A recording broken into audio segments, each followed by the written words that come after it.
All right, picture this. Uncle Snoop, the dog father, walking on stage at Donald Trump's inauguration weekend. Yeah, you heard me. The same Snoop who used to clown Trump heavy, now performing at the crypto ball. Soon as the clips dropped, man, the internet went nuts. You playing to win tonight, man. You sharp as a mosquito. What's going down? That's that crypto, see? They let a real crip up in the crypto ball. Ooh. Bang, bang. Fans calling him a sellout, screaming betrayal, saying Snoop switched up on everything he stood for, but Snoop, he clapped back like, I'm still 100% black. I spread love, not hate. Basically telling folks, chill out. Everybody gonna perform for Donald Trump, huh? Which one of you jigaboo is gonna be the first one to do it? I'm waiting. I'm gonna roast one of you Uncle Tom for doing it. Which one of you gonna do it first? But now, the streets wasn't having it. Then boom, DL Hughley steps in. And he ain't playing. He called Snoop out, said, it ain't us, it's you. You the one who changed up. And then he dropped the hammer, called Snoop a fed rat. Not literally, but you know the code. Basically saying Snoop cozying with the same powers he once dragged. It amazes me that to convince black people that Donald Trump cares about them, he takes pictures with celebrities. It's amazing to me. If Donald Trump cared about black people, he wouldn't have denigrated the president with those claims of birth. That's a hard label to shake, fam. In hip-hop, loyalty is law. So now the dog father's stuck. Legend on one side, but the culture giving him the side eye on the other. But part of that is starting off with Snoop Dogg and Nelly and Soulja Boy and others for their decisions to perform at events surrounding the inauguration. Suge Knight is flipping the whole thing upside down. According to Suge, Snoop never even showed up. No hospital visit, no getting kicked out, just a story that Suge claims was made up to keep Snoop looking loyal in the public eye. Suge is saying flat out he didn't even come through. That's got people raising eyebrows and wondering what else might have been fabricated over the years. The important thing is there's got to be a solution, because this has been going on in the industry for a whole years, for decades. And at the same time, you know, nobody wants this to be true, and it shouldn't have to be true. But if we don't fix it and do something about it, history will constantly repeat itself. Now, Suge, you said something early on that I want to get clarification for the audience. Suge, you said early on, you can't just look at Diddy in isolation. You said this was done to him. He learned from others, and it was done to him, and then he did to others. To me, that sounds like what I hear when people are talking about situations, you know, hurt people, that someone was, they wind up being a perpetrator. Is that what you're suggesting about Sean Combs, that he was used and he now uses? Yeah, I think that's absolutely right. I think he repeat what was done to him. And like I said, if you look at Russell Simmons, you know the truth. Andre Rell, you know the truth. Clyde Davis, you know the truth. Jimmy Iovine, you know the truth. So there's not certain things that all of a sudden you got this. The industry is a quick business. It's been like that for a long time. And the casting couch is real, but it's for women and men. But far from all that, I think the most important thing is I feel like they should let Puffy tell his truth. I'm quite sure he's going to expose a lot of people. I'm sure he's going to move forward with it. I don't think it should be a situation like the Epstein thing where they found him hanging from the ceiling and dead for the truth. And I knew that Pac did everything right by him by putting him on All Eyes on Me, speaking about him and being real with him. And if it's true what they say. This call and your telephone number will be monitored and recorded. Face-to-face is going to be a lot of explaining to do. Only way you have a radio if you was at the fight with us and you had a security detail. Now, not having a security detail, What are you doing with the radio? Chill. I'm not performing. I am in Washington, D.C. right now, but I'm not performing. It's a private vibe I'm doing with my brother Snoop Dogg. 1, 2, 3 into the 4. Snoop Doggy Dogg and Dr. Dre is at the dope. Ready to... But I am honored to be performing for the office, for the President of the United States, regardless. Ain't nan another president asked me to perform. Nan. And just as this bomb is dropping, Snoop's already under fire for a whole different reason. This time, for stepping onto a stage that left a lot of fans feeling betrayed. Snoop, Nelly, and Rick Ross all performed at one of Donald Trump's inaugural balls. And folks online snapped. Fans were not here for it at all. It felt like a slap in the face to many who've seen Trump as a symbol of division. Twitter, Instagram, the blogs, everyone was asking, why would y'all rock out for a man who doesn't even respect your culture? Fans were especially shocked since Snoop had been openly critical of Trump in the past, even mocking him in music videos. So now people are confused, saying his actions aren't matching up with his words. The backlash wasn't quiet either. People were calling it a sellout move. Nelly, though, wasn't about to let that criticism slide. He jumped into a convo with rapper Willie D and tried to clear the air. He made it known. I'm not doing this for the money. It's an honor. I respect the office. Period.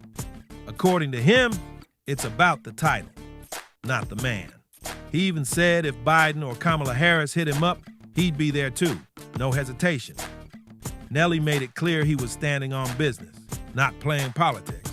But DL Hughley wasn't buying any of it. He wasn't about to let them walk away clean from that moment. He lit up Instagram with a post aimed right at Nelly, calling out the entire performance. He wrote, Trump propping up white supremacy isn't just his past, Nelly. It's who he still is today. And with that one post, DL lit another fire under the conversation, turning the whole situation into a major controversy that's still making waves. DL Hughley didn't just talk, he brought the receipts. He straight up reposted a 2017 video clip of Snoop Dogg roasting black artists who performed for Donald Trump, and it was brutal. In the clip, Snoop looked straight into the camera and asked, which one of you Uncle Tom ninjas is gonna do it? He was going in back then, clowning anybody who even thought about stepping on a Trump stage. But now, fast forward to today, and there's Snoop doing the exact same thing he once trashed others for. The same man who was throwing shots is now standing right there, center stage at a Trump event. The internet couldn't handle the irony and people were not holding back. Social media exploded the second that clip hit the timeline. Folks were reposting it, stitching it, reacting live. Comments were flying in like, Snoop's the biggest industry buster out right now. Someone else called him the king buster of the whole SoCal scene. And one viral post had people crying from laughter, saying he puffed up his whole chest and said, yes, sir, I'll dance for you, sir. The clowning was relentless. And it wasn't just jokes, people were genuinely disappointed. It's not just about Snoop switching up, it's about the message. Fans feel like he used to speak for them. Now it looks like he's switching sides when it's convenient. And DL Hughley, he's been on this for years, consistently calling out black celebrities, artists, and comedians who cozy up to Trump. To him, this ain't about a gig. It's about what you stand for when the cameras are off. Let's take it back to 2017, when Steve Harvey pulled up to Trump Tower and announced he was linking up with Ben Carson to work together on urban development. That move didn't sit right with DL Hughley at all. He hopped on social media and snapped. DL wrote, it amazes me that to convince black people Donald Trump cares about them, he just takes pictures with celebrities. He wasn't impressed with the meet and greet. He saw straight through it. But DL didn't stop there. He kept it raw. He called out Trump directly, saying if Trump really cared about the black community, he wouldn't have disrespected President Obama with all that birtherism nonsense. DL said Trump stoked racist fear just to get ahead, and now he's trying to cover it up with photo ops and celebrity smiles? Nah, DL wasn't going for it. Then he asked the question that hit hard. Why is Trump always using rappers, comedians, and athletes to speak for us? DL said, plain and simple, you'd rather see us run the ball than run the country. That line shook the room back then, and it still hits today. His message was loud and clear. Stop using entertainers as political pawns. And DL wasn't about to stay quiet while the same playbook got run again. Now here we are years later, and history's looking like a rerun. Snoop, Nelly, and Rick Ross took the stage at a Trump event. And people are asking why? DL had a few theories of his own. He said this ain't about unity or respect, it's about power. He claimed Trump's camp wanted artists who wouldn't scare the white folks.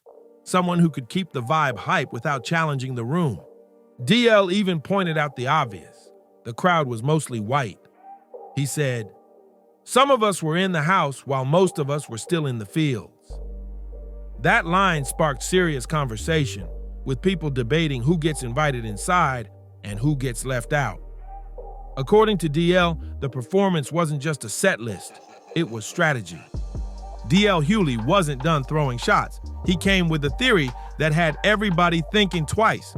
He suggested that Trump bringing Snoop Dogg to the stage wasn't just about music, it was a power move. DL said this was Trump flexing, showing the world that even Snoop, a dude who once mocked him hard, could be flipped. From calling Trump out in videos to now performing at one of his events, DL said that switch up wasn't just ironic, it was calculated, and honestly, it's not a good look. Then DL dug deeper. He pointed out that Trump didn't bother calling up the same rappers he used during his first run, names like Waka Flocka, Kodak Black, or Lil Pump. DL says that's because their time in the spotlight already served Trump's agenda. They were loud, controversial, and brought shock value when he needed it. But now, they don't move the culture like they used to. This time around, Trump aimed higher. He went for someone like Snoop, a name with real weight, someone mainstream, loved, and respected. That's what made it hit different. Snoop's appearance wasn't just surprising, it made waves. And yeah, it worked. The internet ate it up, and not in a good way. Social media lit up with reactions, and the takes were savage. One user dropped a brutal quote. Like DMX said, they sold their souls to the devil and the price was cheap. Another came for Snoop's ego, saying, after the Olympics, he thought he was untouchable, thought the love was unconditional. How wrong he was. That one hit deep.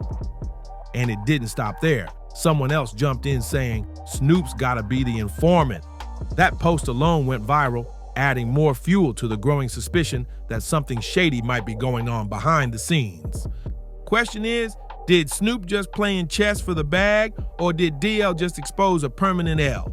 Drop your thoughts in the comments, cause this one's spicy. Make sure you like, subscribe, and smash that bell so you don't miss the next drop. This is Buzz and Drama, and I'll catch y'all on the next one.